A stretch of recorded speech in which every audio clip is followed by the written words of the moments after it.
Welcome to Daily Chant Sloka. Now 16th sloka of 12th chapter Srimad Bhagavad Gita. Om Shri Paramatmane Namaha. Adha Dwadasodhyayah Bhakti Yogaha Srimad Bhagavad Gita. Anapekshah Suchirdakshah Udasino Gatavyadah Anapekshah Suchirdakshah Udasino Gatavyadah Sarvarambha Parityagi Yo Madbhaktah Same Priyah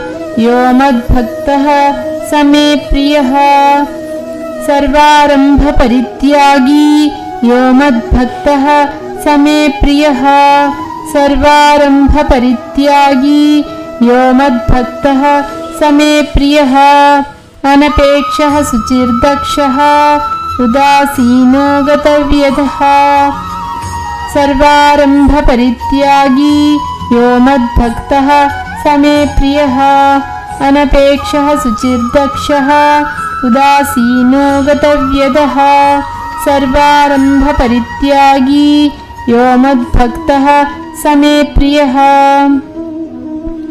Now 17th sloka of 12th chapter. Yona Hrishyati Nadvesti Nasochati Nakangshati Yona Hrishyati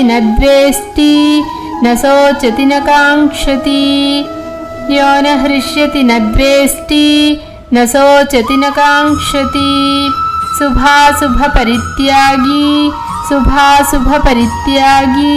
Bhaktimanyah Same Priyah Subha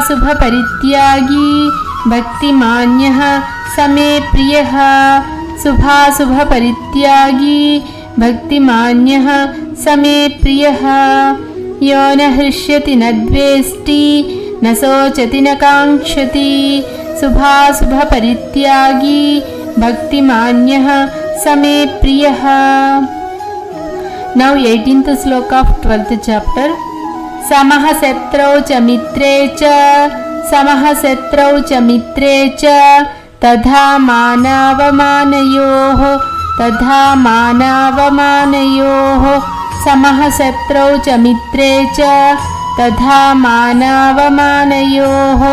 Samaha Satrau cha mitre cha Tadha manavamanayoho Sitoshna Sukha Dukkeshu Samaha Sangha Vivarjitah Sitoshna Sukha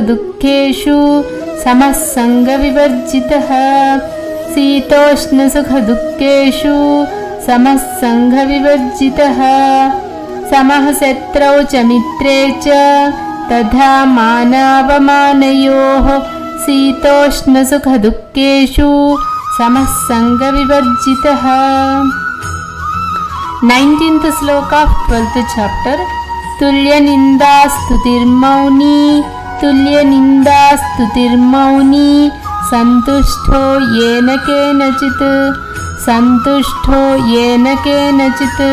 Tulya Ninda Stutirmauni Santushto Yena Kenachit Aniketah Sthiramatih Bhaktiman me priyo naraha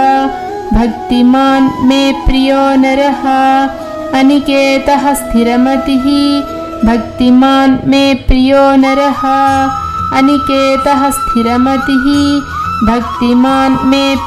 naraha Tulya Ninda Stutirmauni Santushto Yena Kenachit Aniketah Sthiramatih Bhaktiman me priyo naraha. 20th sloka of 12th chapter. Etu dharmyamrutamidam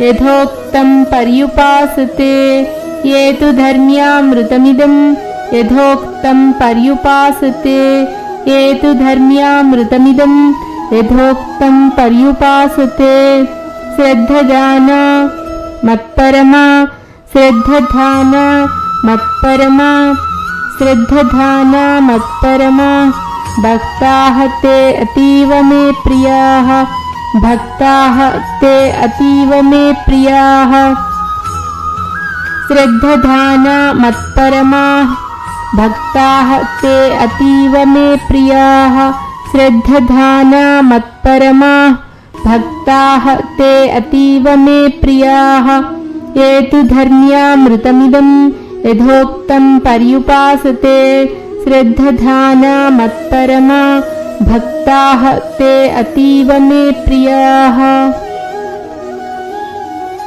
End of the 12th chapter. Om Tatsadiति श्रीमद्भगवद्गीतासु उपनिषत्सु ब्रह्मविद्यायां योगशास्त्रे श्रीकृष्णार्जुनसंवादे भक्तियोगो नाम 12ोऽध्यायः सम्पूर्णः। ॐ तत्सदिति श्रीमद्भगवद्गीतासु उपनिषत्सु ब्रह्मविद्यायां योगशास्त्रे श्रीकृष्णार्जुनसंवादे भक्तियोगो नाम 12ोऽध्यायः सम्पूर्णः। Subscribe channel Shloka 456. Thank you.